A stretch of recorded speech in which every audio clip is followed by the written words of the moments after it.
to bring you this bad news on Valentine's Day, but carjackings are up and gig workers are getting victimized, right?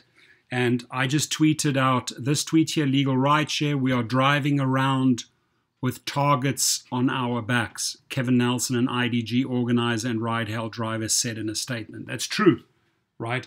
Not great news for Valentine's Day, but listen, we got to talk about reality here, and that is drivers often unfamiliar with these neighborhoods when they're starting out, leave their cars running while dropping off food. Opportunistic thieves are waiting, right? And this has hit the media a lot, right? They haven't spoken about, oh, what type of solutions, what can you do to stop this? No, they report on all of these carjackings, and the thieves are learning, they're listening, and it's getting more and more. So how do we counter that, right? One of the best things you can do is when you're delivering your food, and I've seen it over and over again, people just pull up quickly, they leave their car running, they run up to the door. It takes 20 seconds. Guys, in your car, the car's already running, the keys are in there, nice and air conditioned for them, and off they go. That's it, right? Stop, take the extra 2 minutes, shut your car down, take the keys out. You might have one of these little fobs, these little wireless keys. Take it with you. Do not leave it in the car, right? Because I could jump into my BMW right now. If that little key was in the car, I could start it and off I go. So we got to learn from these things. And sadly, the media, the newspapers don't give us solutions. They just talk about the problems. They talk about the assaults. They talk about the carjackings. They talk about the murders. They talk about the rapes. And we all know nothing has been done by Dara Khosrowshahi, Logan Green, John Zimmer, Amurva Mehta, Tony Z. They're doing nothing. They're only interested about the bottom line. Do you think they care a continental crap what happens to you or your car? Nothing. So we got to take matters into our own hands and become street smart. We got to be smarter than those opportunistic thieves that are lying around waiting, lurking, right, in these neighborhoods. Because they see this Uber Eats car come down the road. They maybe have a two-way, they alert, hey, guys pulling in to do a delivery, get ready. Off they go. I myself in South Africa, victim of 2 carjackings, right? I lost probably 4 cars in South Africa. At the 4th car, the car insurance wouldn't even pay out.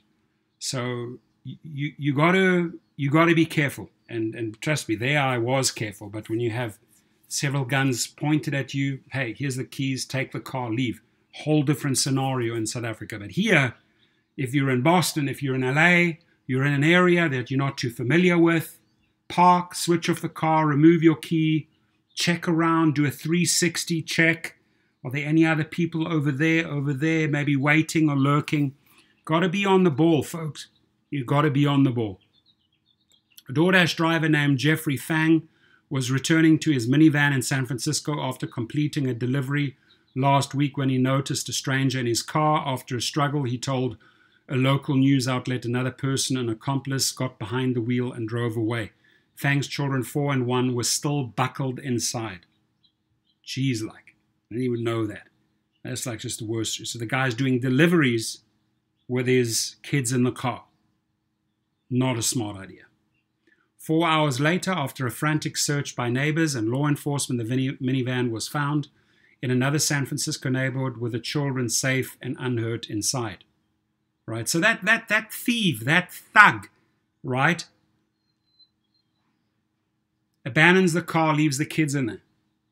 I mean, those kids could have died, right, if it wasn't for neighbors, cops that were searching around the clock. We have to be on the ball, my friends. Fang later told New York Times that it was hard to find and pay for childcare during the peak dinner time delivery hours, so he would often bring the kids along with him as he worked for DoorDash.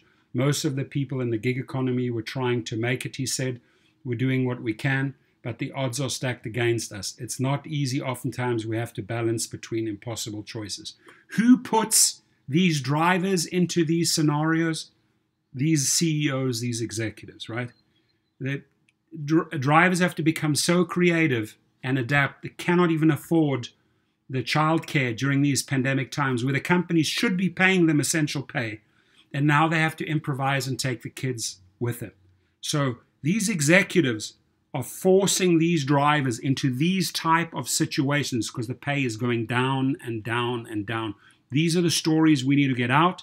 You guys, it is your job to use the most powerful platforms, Twitter, Facebook, YouTube, whatever it is. Get these stories out, right? So that these companies, maybe at some point they wake up and say, oh, you know what? We better do something about this. Or maybe the investors finally say, you know what? Maybe we make a little bit less money, less of a profit, and we concentrate on these type of issues. These are real issues. Similar horrifying scenes have played out elsewhere. In January, 2 Washington, D.C. children were kidnapped during a carjacking when a parent left the vehicle to make an Uber Eats delivery. They were also found unhurt. Also in D.C., a carjacker who had swiped the vehicle of an Uber Eats driver struck the delivery worker plus a woman and 2 children on a nearby sidewalk as he tried to drive away. Across the country, local police departments say carjackings are up. So too are home deliveries amid the COVID pandemic. DoorDash announced its first quarterly profit, and Instacart, Uber Eats, Grubhub, and Amazon have all reported record businesses. Record business, but not taking care of their workers in a record way, in a record time. Inevitably, some of those carjackings involve delivery drivers who sometimes leave their cars running while dropping off food or packages. We're seeing carjackings and thefts on the rise nationwide. Daniel McDonald, a law enforcement liaison for Uber, told reporters at DC press conference this week. No one collects national data on carjackings. Local departments often group carjackings with other auto thefts or violent crimes. Grubhub and Uber say they keep track of crimes targeting drivers, but they declined to share any details. So if you're not sharing details, how do you solve the problem? Right? This is who we are dealing with, folks. Right? We are dealing with individuals that are not willing to share the details because they are too embarrassed about those details. And exact numbers then are difficult to come by. We don't know what we're dealing with here. These are all these unknowns. Why? Because they're holding on to that data.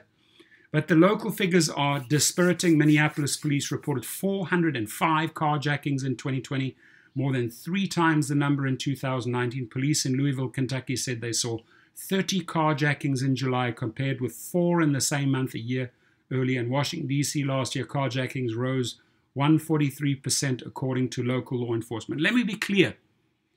Part of these numbers going up, and we've got to talk about facts here, we've got to talk about reality, is that these individuals watching people with magnets, Uber Eats magnets, Postmates magnets, and I say, here comes an opportunity, right? Alert the people in their neighborhood. Hey, guys, there's a Postmates driver coming down. Maybe an opportunity to steal a car, right? To carjack. I hope and pray drivers park their cars, take the keys with them, and please, please, please, please do not take your children with for a drive. Rather find grandmother or grandfather who might babysit for you for a few hours. But this is too dangerous, folks, right? Or move away from this job, download some other apps. Maybe you can do some Amazon Flex or so, and or other jobs, and make money with other apps. Now, neighboring Montgomery County, Maryland, issued a warning in January about an uptick in carjackings, many involving people who had left their vehicles running while picking up food deliveries. Oakland, California, police say carjackings rose 38% in the last year, and victims included delivery and rideshare drivers. Now, during these pandemic times, I can tell you, people are losing their jobs. People are desperate. They need money. What do? They go for the soft targets, right? This is a soft target. Make sure you take action, because the fact is we are driving